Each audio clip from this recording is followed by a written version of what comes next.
국회의원 선거가 이틀 앞으로 다가오면서 막판 선거판이 혼탁해지고 있습니다. 이번에도 정책 선거보다는 후보자 상호 비방과 비난이 오가는 네거티브 선거전이 재현되고 있습니다. 코로나19 사태에 따라 여수시가 내놓은 상위 30% 소득자에 대한 긴급 지원금 지급안을 두고 말들이 많습니다. 지급 대상이 전 계층이 아닌 상대적으로 소득이 높은 사람에게 한정해 시재원을 투입하는 게 적절하냐는 겁니다. 코로나19 사태가 장기화하면서 지역 철강 산업도 타격이 커지고 있습니다. 글로벌 경기 침체로 철강 제품 수요가 줄었기 때문인데 포스코가 인위적으로 생산을 줄일 계획을 검토하고 있습니다.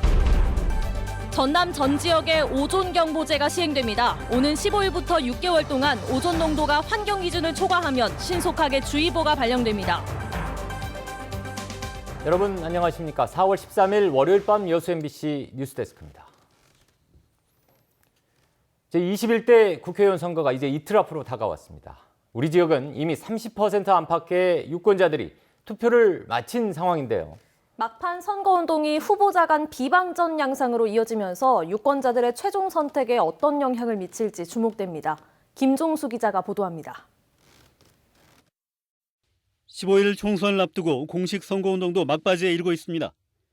방송토론과 거리 유세 등 적극적인 선거 활동이 이어지고 있는 가운데 유권자들의 선택 기준도 점차 윤곽을 드러내고 있습니다. 대선을 제외하고 매 선거 때마다 전략적 선택을 해왔던 전남 동부 지역. 특히 지난 20대 총선 때와 달리 여당의 견제 세력으로 무소속 후보자들이 등장했다는 점은 이번 선거의 특징입니다. 지역에서 쌓아온 이들의 정치적 내공이 선거 판세를 흔들고 있다는 분석이 나오면서 결과 예측도 쉽지 않습니다. 특히 이들의 주요 공략 대상이 여당 후보자들로 집약돼 막판까지 접전이 예상되어 있습니다. 공약이나 정책 검증과 맞물려 치열한 공방이 이어지고 정책적인 부분에 대한 네거티브는 이게 어떻게 네거티브입니까? 저희가 검증을 말씀드릴 해야죠. 수 있는데 네. 서로 간의 오고 간 발언의 진위 여부도 검증 대상이 됐습니다. 선당후사 하겠다고 저한테 약속했지 않습니까? 내가 불출마하겠다는 얘기는 안 전문 했잖아요. 토론에서 그러나 후보자 사이 고소 고발과 비방전도 여전해 정책 선거를 기대했던 유권자들의 실망감도 커지고 있습니다. 여기에 선거 당국이 집계한 위반 행위에서도 허위사실 유포와 명예훼손 등이 포함돼 선거 이후 지역 내 혼란 수습도 과제로 남게 됐습니다. 서로 헐뜯다 보면 나중에 누가 당선이 되든 그 반대측은 마음속에 응어리가 남아있을 수밖에 없는 거죠. 나는 어떤 일을 할 것이다라는 것을 시민들에게 알려주는 것이. 현역 의원들의 재선 여부도 이번 선거의 관심사 가운데 하나입니다. 검증된 일꾼이란 수식어를 강조하다 보니 선거 초기에 유리한 고지를 선점했다는 분석도 나왔지만 20대 총선 이후 분당과 탈당, 무소속 출마까지 현역 의원들의 잦은 당적 이동에 여당 후보자들에게는 오히려 득이 됐다는 평가도 많습니다.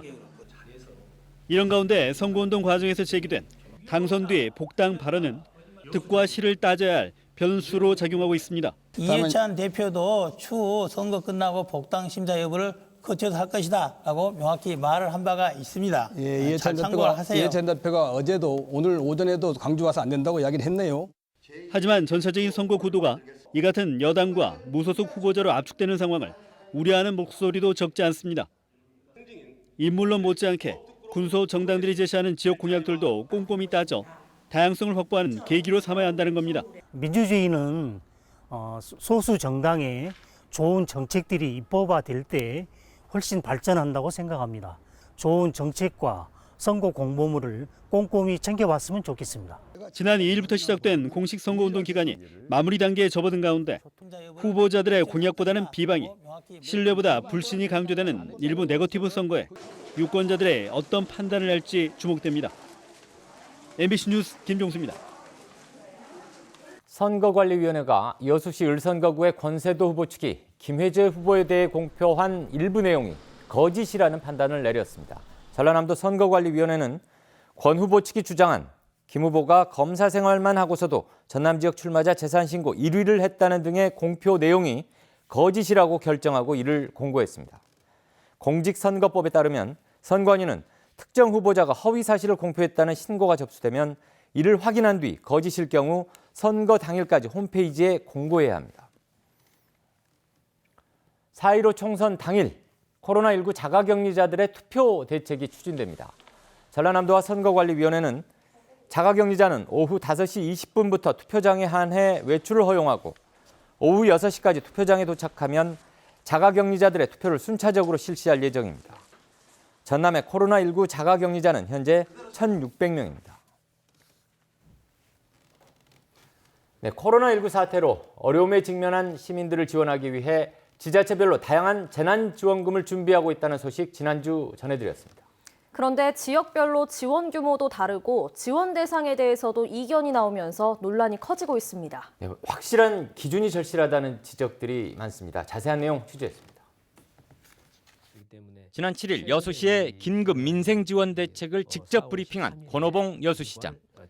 정부와 도의 지원 대책에 대한 설명 외에 시 자체 지원에 대한 핵심은 상위 소득자들에 대한 75억 원 투입 계획이었습니다.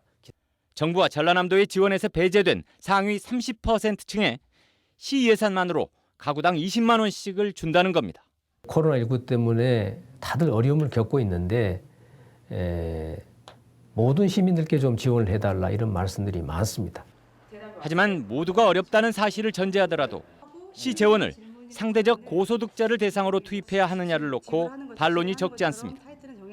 실제로 상위 소득자를 위한 대책을 낸 곳은 인천이나 남양주 등 일부 지역뿐이고 도내 22개 시군 중에는 여수시가 유일합니다. 지금 그러니까 상위 30% 하는 데가 여수 말고 전남 도내에 있나? 없어요.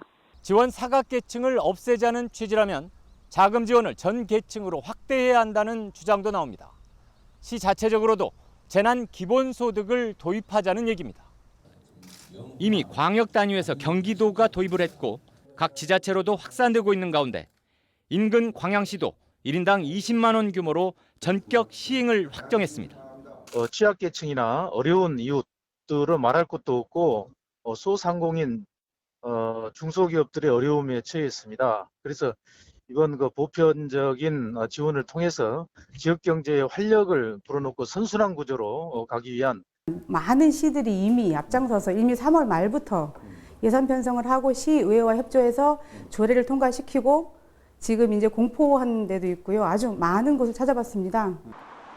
반면 여수시는 현재 가용 재원 외에 따로 예산을 편성할 계획은 없다는 입장입니다. 우리 여수시 같은 경우는 재정적인 여건이라든지 그다음에 현재 우리 여수시 규모나 이런 걸 다 종합적으로 검토했을 때 복합적으로 같이 검토를 한 결과가 이거다. 하지만 여수시의 이번 계획 역시 정부 지원이 전 국민으로 확대될 경우 재변경이 불가피한 상황. 기본소득을 제공하는 지역과 못하는 지역이 나뉘고 사각계층만 보완하는 대책까지 뒤섞이면서 재난시 민생 지원에 대한 체계적인 매뉴얼이 시급하다는 지적도 나오고 있습니다. MBC 뉴스 박광수입니다. 순천시가 저온 피해가 우려되는 과수 농가에 대한 후속 대책 마련에 나섰습니다. 순천시는 지난 6일 영하권 기온의 영향으로 월등 복숭아와 나간배 주산지 농가에서 저온 피해가 발생했다며 전라남도와 협의를 통해 농작물 피해 정밀 조사를 실시하고 관련 대책을 마련하겠다고 밝혔습니다. 또 앞으로 구조적으로 농가 부담을 줄여가기 위해 재해보험료의 95%를 지원해주는 농작물 재해보험 가입을 적극적으로 유도하기로 했습니다. 전남도가 지역 버스 업계에 대한 지원 대책을 정부에 건의했습니다. 전라남도는 코로나19로 승객이 급감해 경영난에 봉착한 도내 50개 버스 업체를 지원하기 위해 특별 재정 지원과 버스업계 정책자금 대출 등 중앙정부 차원의 지원 대책 마련을 건의했습니다. 전남도는 지난 2월부터 지난해에 비해 버스 이용객이 시외버스는 70%, 시내 농어촌 버스는 50%에 이르는 것으로 파악하고 있습니다. 코로나19 사태가 장기화하면서 글로벌 경기 침체로 지역의 주력 산업 가운데 하나인 철강 산업도 타격을 입고 있습니다. 철강 제품 수요가 크게 감소하면서 포스코가 인위적인 감산 여부를 검토하는 등 철강업계의 위기감이 고조되고 있습니다. 문형철 기자입니다. 지난해 누적 조강 생산량 5억 톤을 달성한 광양제철소. 코로나19로 인한 경기 침체로 올해는 철강 제품의 수요가 크게 줄면서 감산 가능성이 점쳐지고 있습니다. 제철소 측은 아직 결정된 내용은 없지만 현재 본사 차원에서 감산 계획과 원가 절감 등의 비상 경영 계획을 검토하고 있다고 밝혔습니다. 포스코가 인위적 감산 조치를 고려하는 건 지난 2008년 글로벌 금융위기 이후 12년 만입니다. 현재 진행되고 있는 3고로 보수공사로 자연 감산량이 130만 톤에 달하지만 줄어든 수요가 단기간에 회복될 기미를 보이지 않으면서 추가 감산이 불가피하다는 판단 때문입니다. 일부 공정에서는 이미 재고를 줄이기 위한 조치가 이루어지고 있는 것으로 알려졌습니다. 휴지를 앞당기는가 많이 돌아가는 뷰를 타이트하게 안 돌리고 시간 조정을 안배를 좀 더 하고. 또 다른 철강사인 현대제철은 당진 공장의 열연 제품 생산량을 연간 100만 톤에서 70만 톤 수준으로 줄이기로 했습니다. 냉연 제품을 주로 생산하는 순천 공장의 경우 현재로서는 감산을 검토하지 않고 있다고 밝혔지만 자동차 산업 등 전방 산업의 침체가 장기간 계속될 경우 제품 생산량을 조정하는 것 외에는 마땅한 방법을 찾기 어려운 상황입니다. 그리고 세계 철강 및 주요 산업의 시장 상황을 주시하고 있으며 상황에 따른 단계별 계획을 수립해서 대응해 나갈 계획으로 있습니다. 한편 저유가로 인해 GS 칼텍스를 포함한 국내 정유업체들의 부담이 커지고 있는 가운데 지난 주말 세계 주요 산유국들은 5월과 6월 두 달간 하루 930만 배럴의 원유를 감산하기로 합의했습니다. 하지만 감산 규모가 시장 기대치의 절반 수준에 그친 데다 석유 제품의 수요 자체도 부진해 정유업체의 극적인 실적 개선을 이끌 만큼 원유 가격이 회복될지는 여전히 미지수입니다. MBC 뉴스 문형철입니다. 코로나19 사태가 석 달 넘게 이어지면서 고용시장에 직접적인 영향을 미치고 있습니다.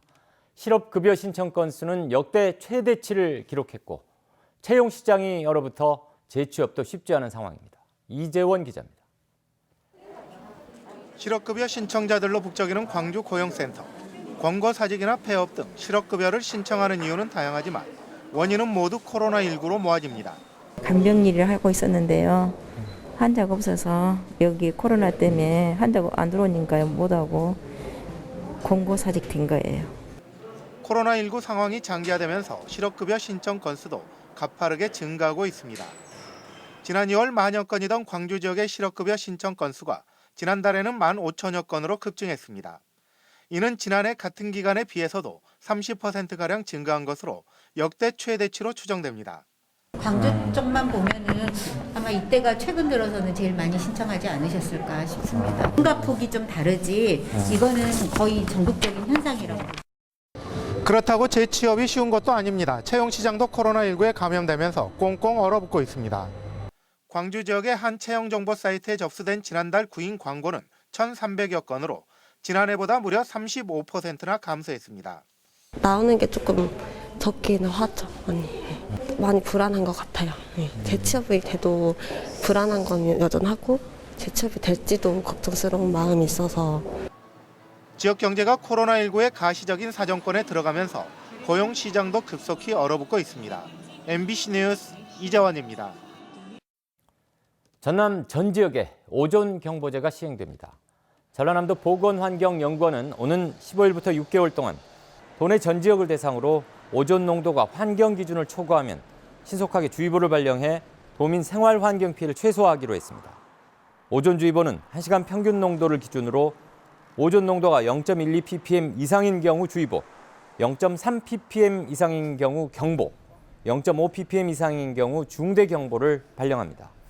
전라남도는 현재 도내 모든 시군에 39개 도시 대기 측정소를 운영해 오존 농도를 측정하고 있으며 지난해 64회 오존주의보를 발령한 바 있습니다. 순천시가 주민들과 함께 도시재생을 통한 안전한 골목길 조성에 나섭니다. 순천시는 도시재생 뉴딜 사업구역인 장천동과 인제동, 일원에서 주민들과 함께 안심 골목 디자인을 수립하는 시끌벅적 골목 아티스트 사업을 시행합니다. 순천시는 골목 아티스트 사업을 통해 동네 주민과 여성들의 입장에서 안심하고 걸을 수 있는 도시재생 거리를 조성할 계획입니다. 양정철 원장이 전남 동남권 의대 유치 정책은 특정 지역을 염두하지 않은 전남권 전체 의료 서비스 향상을 위한 의미라고 밝혔습니다. 더불어민주당 부설 민주연구원 양정철 원장은 민주당 소병철 후보와의 정책 협약에 포함된 전남 동남권 의대 설립 및 권역의료응급센터 기능 보강 확대 정책은 전국 광역지자체 가운데 유일하게 의대가 없는 전남에 의대를 설립하겠다는 의지 표현이라고 해명했습니다. 특히 이와 같은 노력을 순천과 목포의 지역 간 갈등으로 몰아가는 것은 안타까운 일이라며 도민 건강과 안전을 위한 의료 서비스 제공에 지역 정치인들이 나서주는 것이 책임 있는 태도라고 덧붙였습니다.